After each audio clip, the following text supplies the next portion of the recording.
Evening. You're watching the Southern University System President's VChat, a live online video conversation with Dr. Ronald Mason, Jr.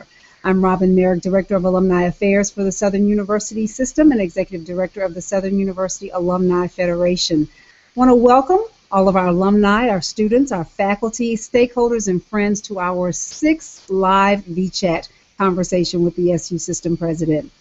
We appreciate your participation, and we look forward to an informative session to highlight the many things going on throughout the Southern University System at this time. As you may be aware, higher education in Louisiana is facing potential budget cuts. So joining Dr. Mason this evening as his special guest will be Dr. Leon Tarver, the chairman of the Southern University Board of Supervisors, and Louisiana Commissioner of Higher Education with the Board of Regents, Dr. Joseph Rollo. Thank you to all of you who have joined us this evening and have emailed your questions. We have them in hand. So before we begin with Dr. Mason's presentation, I'd like to remind everyone that you can still email questions to us for tonight's VChat at vchat@sus.edu. That is vchat@sus. While we will not be able to get to all of the questions this evening that come in, please know that every question will be answered. We'll take that up with you at a later date via email. So we want to thank you for your presence this evening and your input. And we're about ready to start the conversation, and we'll turn it over to our system president, Dr. Ronald Mason. Dr. Mason. Good evening, everyone. Good to see you again. Welcome to our live VChat, where we bring you up to speed on issues that are important to you and exciting things that are going on at the Southern University and A&M College system. First, let me wish you a happy Mardi Gras. You know, here it's Mardi Gras season, and most of our folks are in or from Louisiana. Mardi Gras is next Tuesday, so we've had many Mardi Gras celebrations with the alumni associations around the country. I know there was one in Chicago and there was one in Houston. I wasn't able to make those, but I did make the one in Washington, D.C. Had a great time, and just for future reference, I generally go to whoever asked me first. So Washington asked me first this year, and they asked me first last year, so that's why I ended up going there this year. But you know, get to me early next time, and I'll be sure to come and join you for your Mardi Gras celebration. We do have an exciting VChat this afternoon, this evening, and we have some very exciting guests as well. We have the Commissioner of Higher Education, Dr. Joseph Rollo, who recently joined the Board of Regents. He's going to talk to us about what's happening in higher education and the many challenges that we're going to be facing over the course of the next few months. And first up is going to be Dr. Leon Tarver, Emeritus of the Southern University and A&M College system, and recently elected chairman of the board. He's going to introduce you to the names of some of the new board members that have come on board of late, as well as talk about some issues that we'll be facing in the Southern University system in the near future. So that's an introduction from me. I'll be back to you to give you some more details about other matters and answer some questions that you may have. But for now, I'm going to hand it back over to Robin so she can get you to Dr. Tarver. Robin? Thank you, Dr. Mason, for that introduction. Of course, it has been indeed a busy season for the Southern University alumni family. And of course, we have had a busy season in the Southern University Alumni Federation thus far this semester. Lots of events going on around the country, as Dr. Mason said, so that means a lot of alumni engagement. We're going to turn it over right now to Dr. Leon Tarver II. He is the chairman of the Southern University Board of Supervisors. He's in the Board of Supervisors office right now, so many of you know that the VChat, we are very remote here, so we're going to turn it over to the system board's office right now. Dr. Tarver. Well, thank you very much, Ms. Merrick, and to Dr. Mason, Dr. Rollo, and to our great listening audience, our Southern University alums and supporters. This year is an exciting year for us, but it's also one of the most challenging years that we face at this system in a very long time. Almost everyone now has learned about the impact of the budget cuts intended for higher education, and Dr. Rollo is going to speak to that later on. But needless to say, it certainly has potential impacts for our university system and our 4 or 5 campuses. But I want to share a word with you about our Board of Supervisors. As you know, Supervisors has some 16 board members, including one student selected by student SGA presidents. and I'll having difficulty talking and listening at the same time, but I'll continue by saying that we recently had added 5 new board members to the Board of Supervisors. There were 5 members who served out their terms of office. What's it called? And I'd like to share with you the names of those 5 people because they are very loyal and dedicated members of the board, and we have great expectations of their participation over the next 6 years of their terms in office.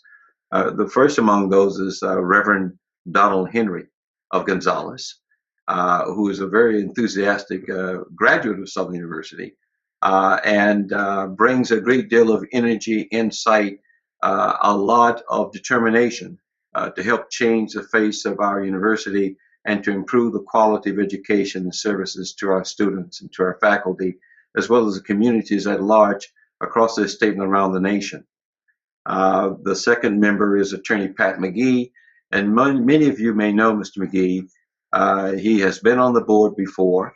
He's from the great city of Lafayette, and he returns to the board at this time, and we're looking forward to his participation to take advantage of the years of experience and knowledge and wit that he brings to the environment.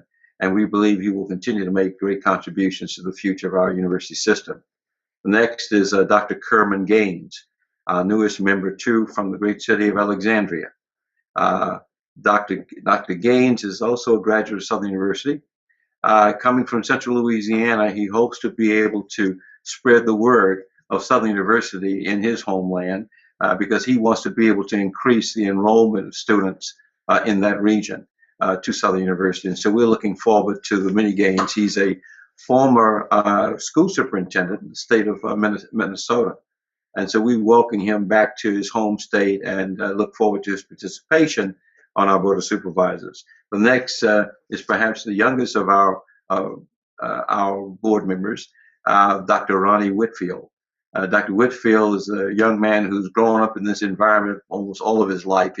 Both of his parents worked at Southern University, and he brings a great deal of insight, a lot of energy for his youthfulness, and a lot of dedication. He's been certainly one of the young people who has been giving back to this university in a big kind of way.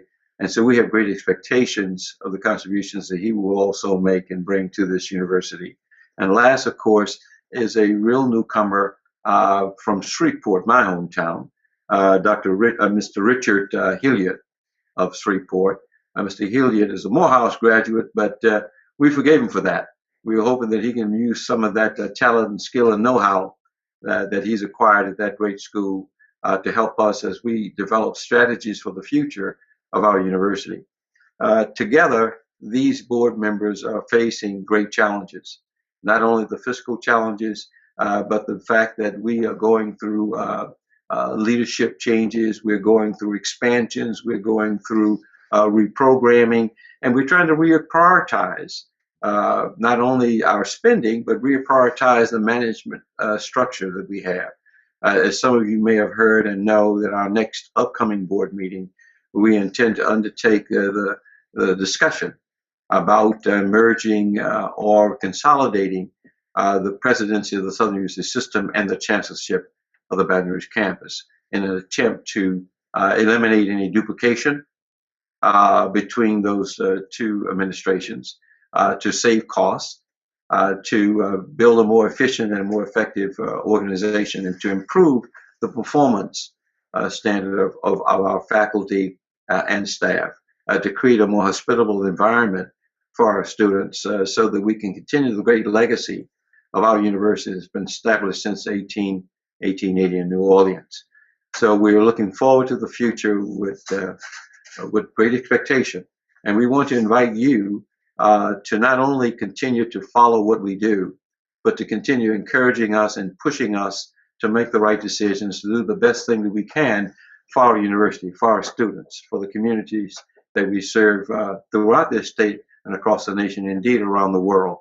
We've been blessed to have so many fine people across the world come to this university, and we would like to make it more well known as we move into the future.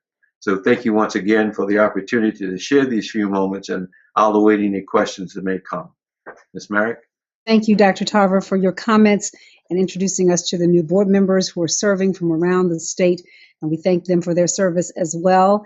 We're going to turn it over now to Dr. Joseph Rollo, who is joining us from the Louisiana Board of Regents. He is the Commissioner of Higher Education. Dr. Rollo is just around the corner. Dr. Rollo, we're going to turn it over to you for a few comments. Thank you, Robin. Thank you, Dr. Mason. Thank you, Dr. Tarver, for the invitation. What I'd like to do is just spend a few minutes talking a little bit about my background and then talk about some trends in higher education, bring those down to Louisiana, including addressing some of the budget issues that have already been presented. And then, again, happy to open it up to questions as appropriate. I grew up in New York City, and I've basically followed two careers over the past 30 plus years. Fortunate to be able to move through a variety of positions at the universities as a tenured business professor, as a dean, as a provost, as a president, and most recently as assistant vice chancellor at Texas Tech University. And I've really had a lot of experiences from that perspective. When I was a university president, I served at a Hispanic serving institution and learned a lot about the demographics and expectations and hopes of that student population. The other career path that I followed, I was in the military for 27 years, about 10 years active duty and 17 in the reserves, primarily an intelligence guy, and not intelligent, but intelligence, and retired as a colonel a little while back. And I've always felt that giving back to this country is something that, as a first-generation person, I think is vitally important. So let me talk a little bit about some of the broader trends in higher ed that Louisiana will be part of, and then talk a little bit about Louisiana specifically. Some of the things that are going on nationally is just the entire value proposition of higher education. Is a degree worth it? We look at students who are graduating with a high debt burden and underemployment, and we, from our perspective in higher ed, say not only is it important, it's vital to that individual, but also to the society they go back to in terms of civic engagement, community engagement, and giving back to the community. But again, that is a conversation that is out there. The second trend right now is the concept of distance learning. Distance learning has been around for a while, but a very fine author, Clayton Christensen, who's the Harvard Business School, points out that by 2019, which is quickly approaching, over half the students in high school will have taken most of their courses via distance. So when universities, they have certain expectations about how to learn and what they want to learn, and we have to be far more agile in meeting those demands. Third area, really, third trend is what we would call competency-based education. And this isn't credit for life experience. It's the ability, for example, to demonstrate competencies either by taking a series of exams or by going through a training program. Let me give you an example. In Goodfellow Air Force Base in Texas is the intelligence school for the Air Force, and young officers go through a 6-month program, highly competitive program taught by PhDs in world cultures and world politics, but they get no credit for it. So they come to the university, and what we work with them, and we say, okay, if you go through that program, we're going to give you 6 to 9 credits toward a graduate program. So it shortens the time to degree completion, but also validates that experience that takes place outside of the classroom. Well, how do we manage those competencies within a higher education environment is a challenge. Another challenge is adults in the workforce, or adults rather coming back to the university. The largest demographic right now in the United States are adults, not the 18 to 22-year-old population, but 25 and 30-year-olds who are returning. They have different expectations, different ways of learning, different hopes. So once again, we have to modify how we do things. In Louisiana, let me turn to that a little bit, and these trends are all impacting Louisiana, but there's some other things that also are specific to this state. We have, as a state, a relatively undereducated population. About 50% of the citizens in this state have a high school diploma or less. And that means that as the jobs of the future that are being attracted here to this state emerge, these individuals need to be credentialed. There's a great chart out there that Dr. Sullivan from the Community and Technical Colleges uses that shows that 49 to 50% of the individuals with a high school diploma or less are competing for only 9% of the jobs in the state. The other 81% require a diploma above high school. So one of the challenges is to get these individuals back into the university environment, whether it's the 2-year or at the 4-year. The other challenge that we had is the loss of state funding, not just here, but nationally. When I was in Texas as a university president, when I started in 2007, 72% of my budget came from the state. And when I left that position in 2012, it was 28%. We were able to raise tuition in Texas. Louisiana is going through many of the same budget cuts, but at the same time, tuition is low, and rightly or wrongly, we're not able to raise that tuition much. So there's a gap out there in terms of what we had and what we need. And the last thing, as alluded to, is the budget. So let me talk a little bit about where we are and what we think is going to be happening. Is that right now, I started January 5th at 8 o'clock, and at 10 o'clock, I was given the budget projection. So two-hour honeymoon to take advantage of that. So we've been working with the system presidents, with their CFOs, on creating a list really of recommendations that our legislators can look at to help us defray or offset this projected budget cut. Because let me put it in perspective. We're looking at a proposed budget cut of $420 million. We have right now a higher education budget of about $720 million after 5 years of declining budgets. So therefore, that is a budget that is not just trimming at the edges. That really goes to the heart of the ability to preserve our institutions and maintain the rigor and quality that we need. So this is not a proposed cut. This would basically gut higher education. So we need to be mindful. We're working with our legislators to give them those recommendations to perhaps to repurpose things that are out there right now toward higher education. The 27th of February, the budget is basically presented to the governor. At that point, that will be a public document. At that point in time, I know a lot of people are going to look at that and begin to say, what can we do to help? Well, I spent a lot of time talking with the business community who want our students to come into their corporations.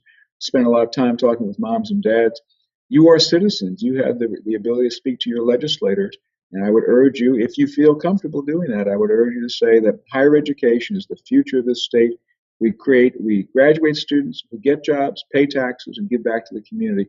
We need your help to get that message across that these proposed budget cuts do not come to pass. So once again, happy to answer any questions. Happy to be here. Pleased to be in Louisiana. So thank you for having me. Thank you so much, Commissioner Rollo, for your comments. We appreciate you sharing with us just what's going on in terms of trends of higher education and the effects in Louisiana.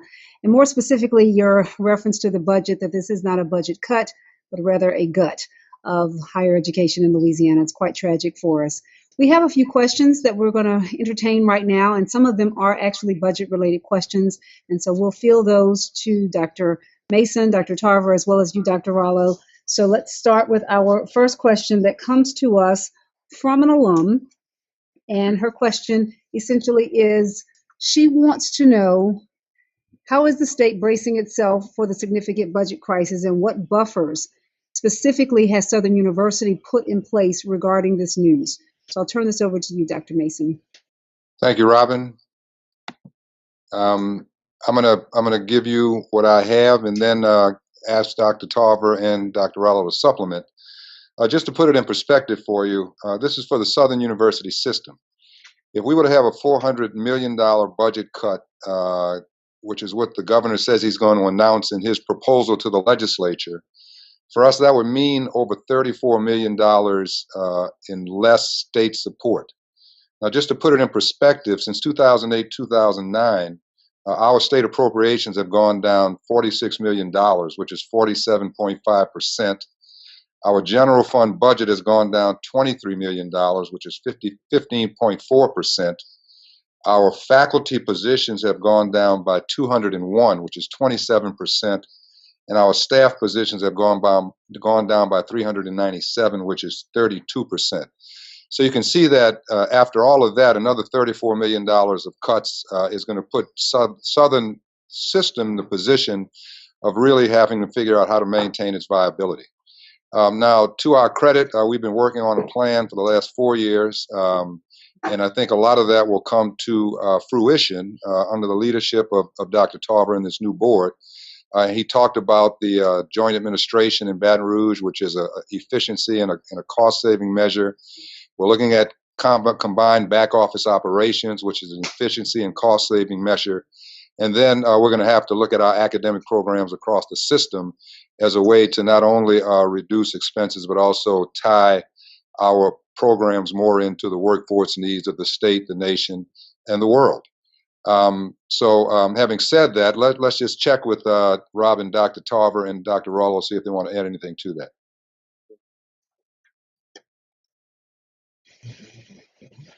We'll start with you, Dr. Tarver, in terms of the board's approach to the impending budget situation here at Southern that we'll be faced with from the governor. That Dr. Mason has shared, but let me also say that this condition that we're facing is one of the most catastrophic in the history of higher education in the years that I've lived here all of my life. And this is not a situation that can be easily buffered. What it's going to require is a joint effort by all of higher education, the Southern system, the LSU system, the ULL system, the Community Technical College Board system, and of course of the leadership of the Board of Regents, to devise strategies and to try to influence the legislature to be more open and of course more creative in addressing the fiscal needs of this state, and particularly the fiscal needs of higher education. This is not a situation we can simply cut ourselves out of. We can't cut enough to address this catastrophe. So it's going to take some creative thinking, new ways of thinking. It may require new partnerships and new arrangements between and among universities and between and among university systems. And we're going to explore some new ideas in the coming days ahead about how that may happen. Southern University is concerned not only about Southern University, but it's also concerned about Grambling State University. And I want to be able to say that to our Southernites, because we know how important Grambling is to education in the state and the relationship we have together. We have to stand up for Grambling, and we want them to help stand up for us.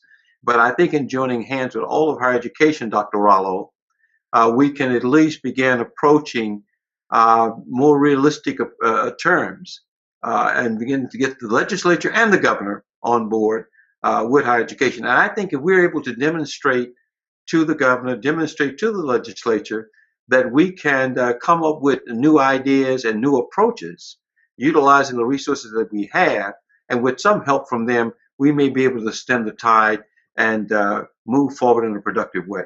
Thank you, Dr. Tarver, for your comments. We appreciate that. We're going to now ask Dr. Rollo to respond in the same regard. I know you covered some of those points in your earlier presentation, Dr. Rollo, but if you could offer us a few more specifics. Thank you. I'd be happy to. Well, first off, I agree with my colleagues in terms of the nature of the challenge, but also the nature of the crisis. Let me talk about two words that I've been using with respect to the resolution of these issues. Significant. In other words, when I say significant, as we come up with recommendations to our legislative colleagues, we need to make sure that whatever and however we work through those recommendations, at the end of the day, we're able to offset the proposed cuts, not just nibble at the edges, because this is something that would that needs a major fix, and not just something in the range of $5 or $10 or $20 million. So it has to be significant. And the other word I use is sustainable. In other words, we need to be thinking not just about this year and a Band-Aid and fixing it. We need to be finding sources of revenue to direct toward higher education, all of higher education within the state of Louisiana, so that every year we don't have these fits and starts as we move forward. I think everyone recognizes that we are the only area really that is not protected by the Constitution, and so therefore we are susceptible to these cuts if budgets, have some issues. And so we need to work with our legislative colleagues to be able to define revenue streams to higher ed, so that we have the presidents of the systems and the chancellors of the campuses have that certainty against which they can plan. Thank you, Commissioner Rollo. We appreciate those comments. We have a few more questions that have come in. The first question is, what have we done specifically to improve recruitment of students and the registration process? I'll turn that over to you, Dr. Mason. All right. Well, as you know, in this new competitive environment, it's all about enrollment. The way the governor has restructured the system of financing higher education, we used to get 67% of our resources from state appropriations. Now we get 37%, which means that we are no longer a state-supported institution. We are a state-assisted institution. So for us, it's all about being competitive and getting in more students here. You know that we've beefed up our recruitment and enrollment operations. Applications are up. We've created our College Connect program, which allows us to put our community college both in Baton Rouge and in New Orleans, so that students who cannot meet the more rigorous new admission standards can now come to our system through the community college and then seamlessly transfer into the four-year schools. And of course, we have the online college, which started out with no degree programs a few years ago, and now we have 6 up and running. In the long run, I think it's those three-pronged approaches, which is traditional classroom enrollment, online enrollment, and community college transfers into the four-year schools through the Southern University system that will enable us to not only compete, but also to compete at the highest levels over time. So it'll take a minute. Enrollment processing is not an easy thing. It not only involves recruiting students, but it also processes the applications, financial aid, and then also retaining them once they are here. A lot of effort is being going into shoring up all of those systems now so that after it's all said and done, we'll be able to compete in what has become a very, very competitive environment. Dr. Mason, we also have another question in that same vein regarding out-of-state fees. We have a student, Benny Brown, who is concerned as a junior here on the Baton Rouge campus that we're waiving out-of-state fees for the incoming students, and we're offering the out-of-state fee scholarships. And he's looking to see what can be done for students who are here already, such as himself, I should say. And he's concerned because he's been in Louisiana about 4 to 5 years. Yes. Well, as you know, we've been expanding the out-of-state scholarship program, or out-of-state fee waiver. Right now, on the Baton Rouge campus, which is our largest campus, not only contiguous states, but also any other state in the nation where a student meets certain academic requirements, they can have their out-of-state fee waived. Now, once they're here, they have to maintain a 2.5 GPA in order to maintain that waiver. In addition, if you are a life member of the Alumni Association and your child wants to come here, then half of your out-of-state tuition is waived, out-of-state fee, that is. So while we are mandated by the state to charge out-of-state students the average price for other HBCUs around the country when it comes to out-of-state fees, I think that we're making good progress toward lessening that burden on the out-of-state students. Now, as for your particular situation, I would suggest that you either email me or email the chancellor of the campus, Flanders McClinton, and we can look into your particular situation and see what can happen there.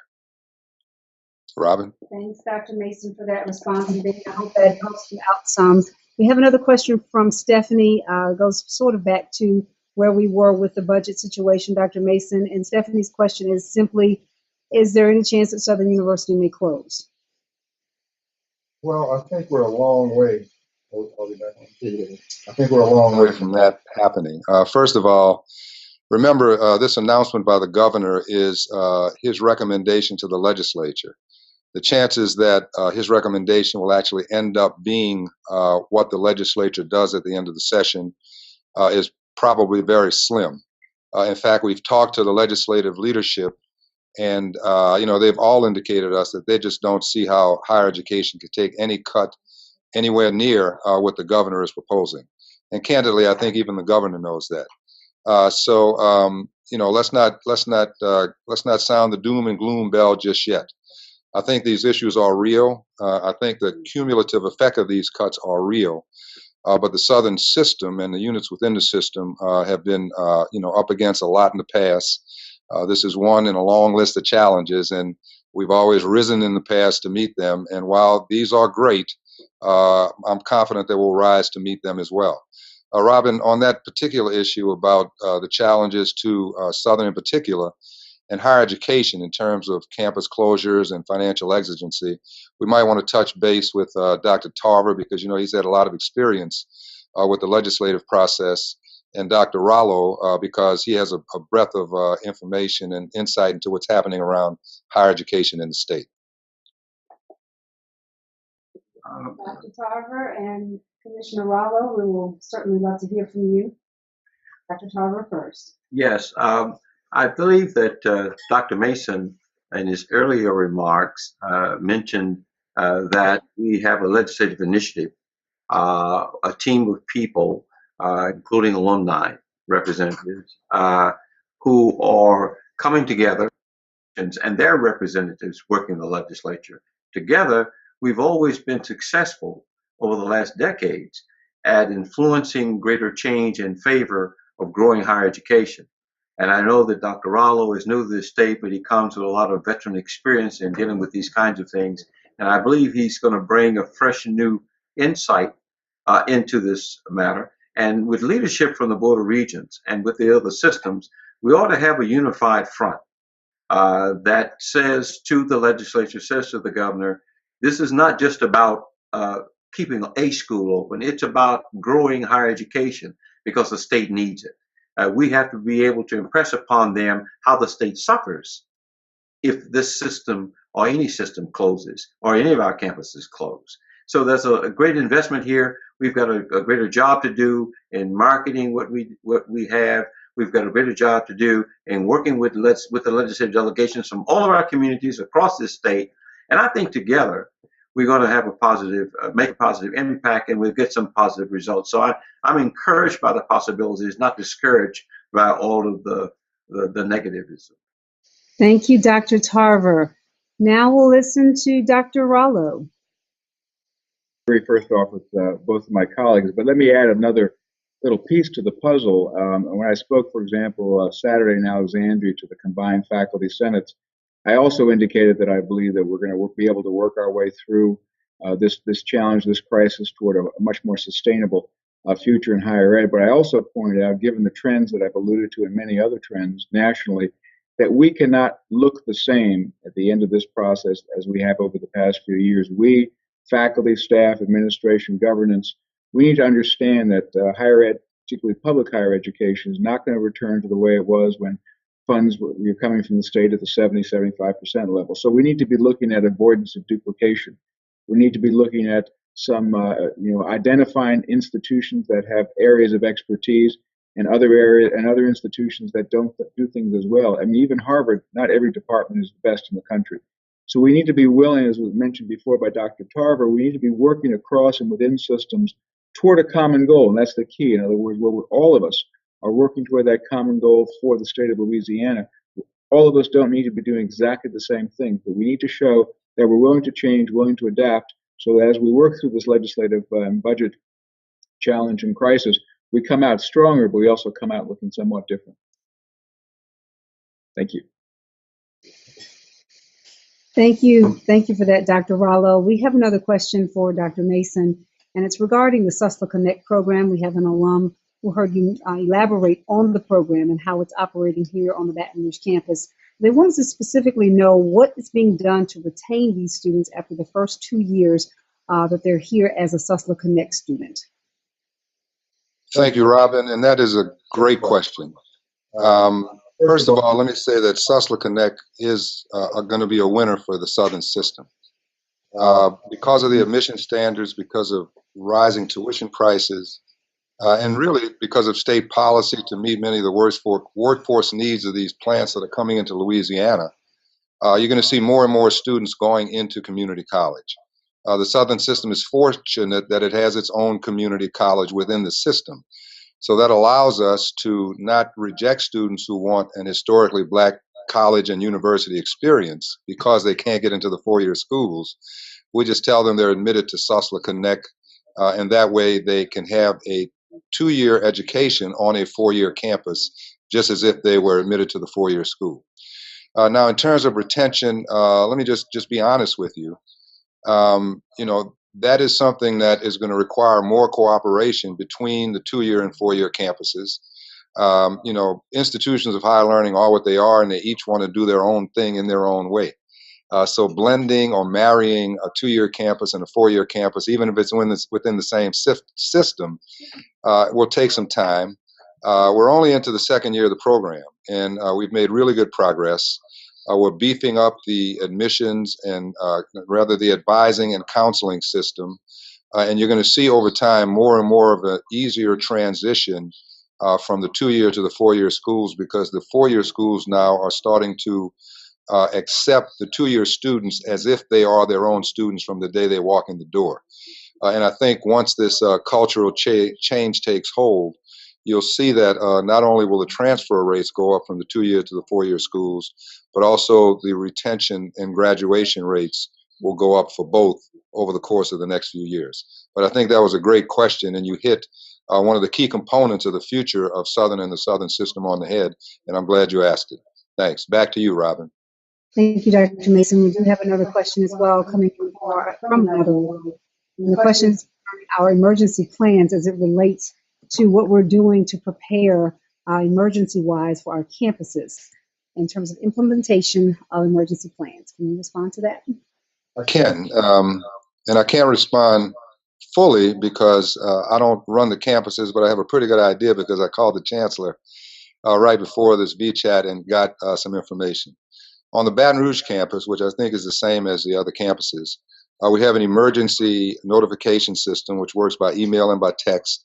They test it monthly, and it is called First Call. It's been upgraded recently, and there was a lot more to this and a lot more fancy stuff involved in the process, but I ran out of time on the phone, so I couldn't get it all in.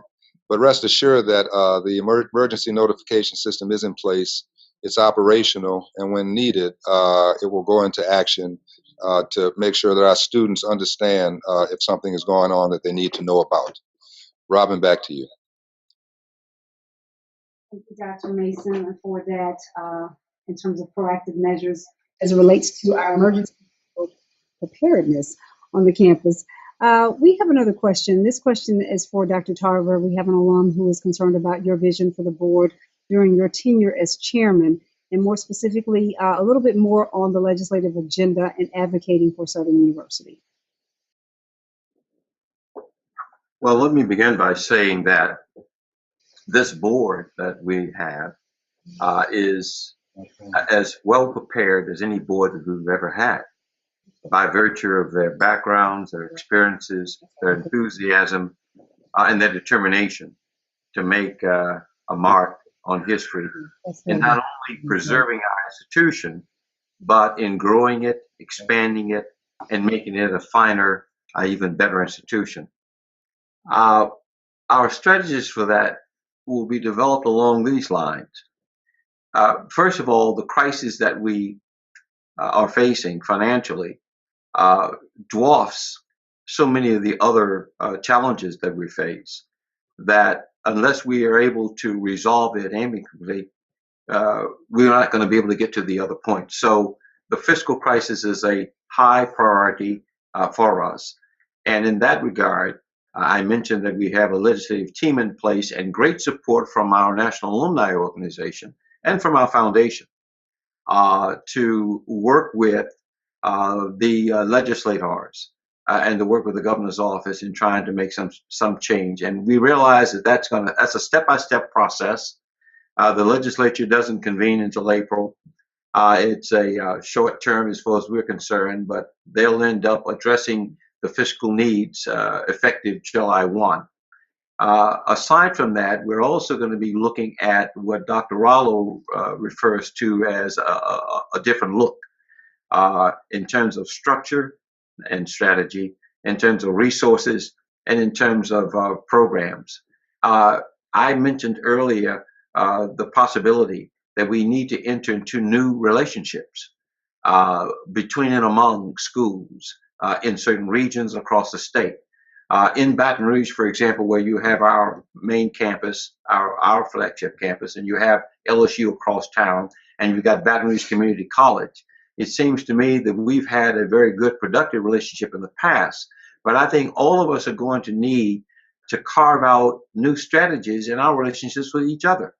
There are resources at LSU and BRCC that could be very useful for students at Southern University. By the same token, Southern University has programs and has resources that are important there. Dr. Rollo mentioned the fact that we ought to cut out duplication. That certainly ought to be a top priority, because I don't know why we cannot make arrangements that would allow faculty exchanges, that will allow interchange of courses, and at the same time shared resources in terms of our programs. There are some things that some schools do better than others. We ought to find out what that is, and then see what we can do to help grow that potential. I watched this situation in my years at Harvard, when as a student there and later as an administrator, I observed one of the most incredible higher education collaborations that I've known. And it was about 90 universities in the greater Boston area, of which 7 or 8 of the biggest schools had formed a confederation to exchange faculty and coursework and programming. And it certainly meant that all of the students in all of those schools had access to equal access to all of those other programs, faculty members, resources, as such. And I think it's something that we should explore here in Louisiana, not just in terms of Baton Rouge, but across this state. It may not be possible for every university in the state to enter into such a consortium, but it certainly is possible, Dr. Rallo, for a larger number of our schools in certain clustered areas to be able to explore such new relationships. And I think in that regard, we can hold down the increased costs of education for the future by utilizing the resources we have among us. Thank you so much, Dr. Tarver. We appreciate that response, and we're looking forward to great work from our Board of Supervisors this upcoming year and beyond. We have a few, we have a few announcements, but before we get to those, we have one last question that we're going to take, and that question is from an alum in Houston, Texas, concerned about the NC2A sanctions that have been levied against the university, and what is our plan, what is our response, how will we handle this? Well, we've been working very diligently on the NCAA situation. It involves accuracy of our student data, and that's a problem that we have fixed.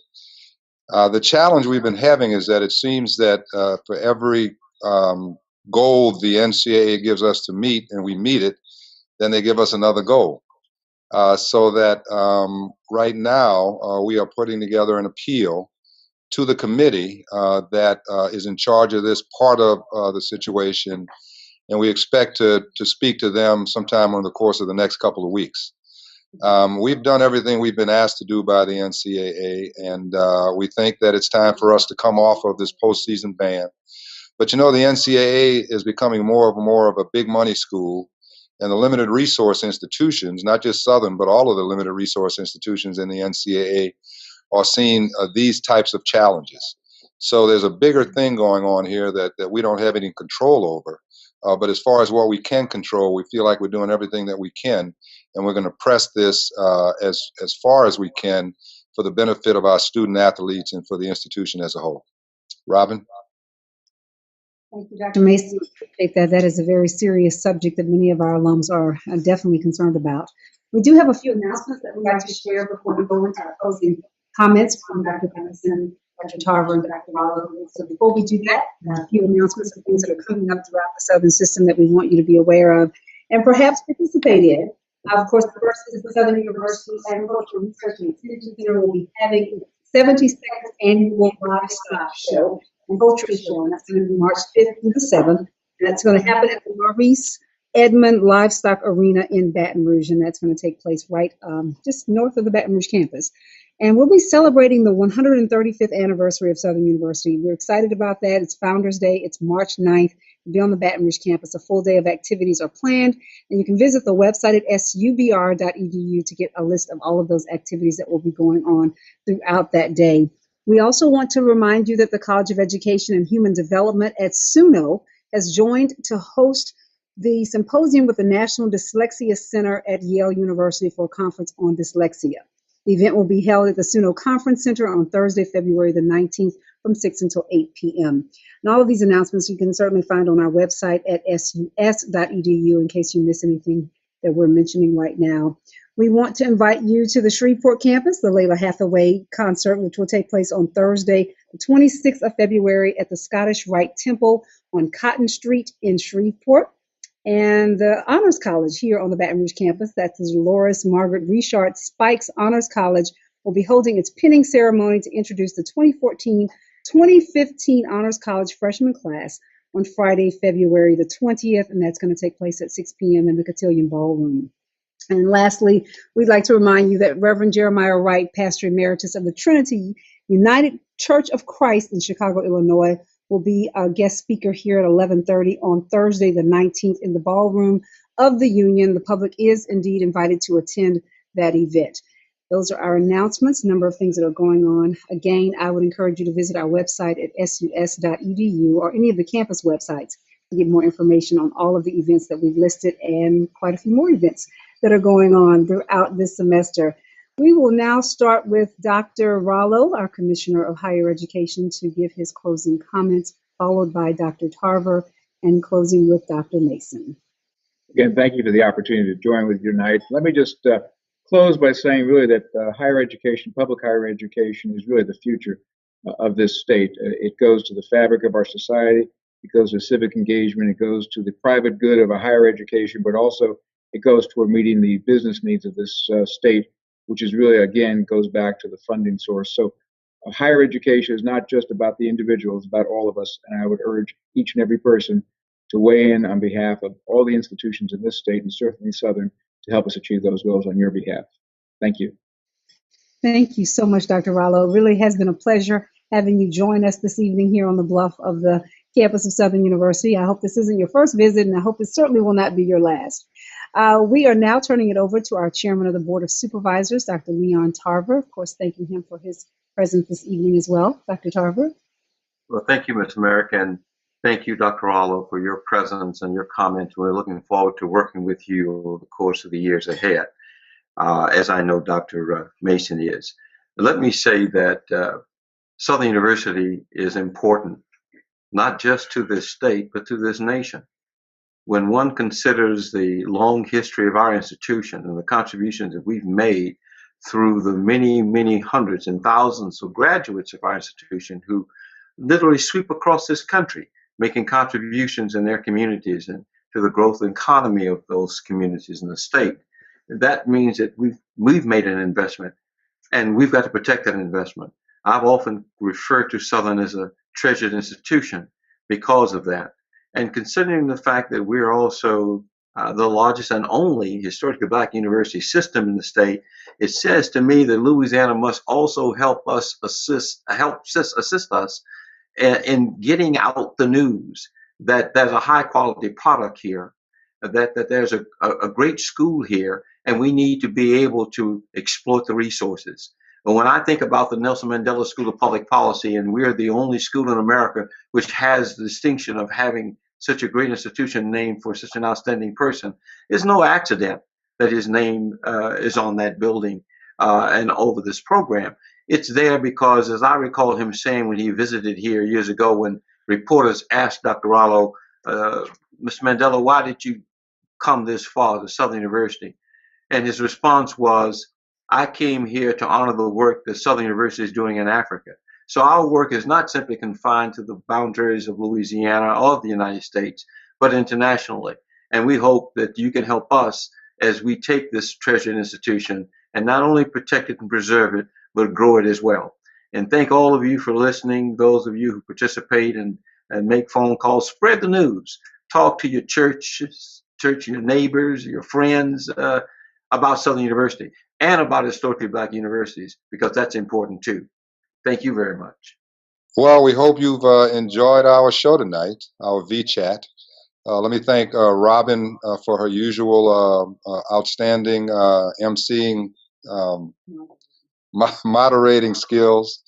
Let me thank Dr. Tarver and Dr. Rollo. As you can see, both the Southern System and the Board of Regents are in good hands. Let me also give you some comfort that, having heard the show tonight, you can see that we have a good team. And this team, the commissioner, the board of supervisors, the other systems in the state of Louisiana, are all working together to meet this challenge that we face today.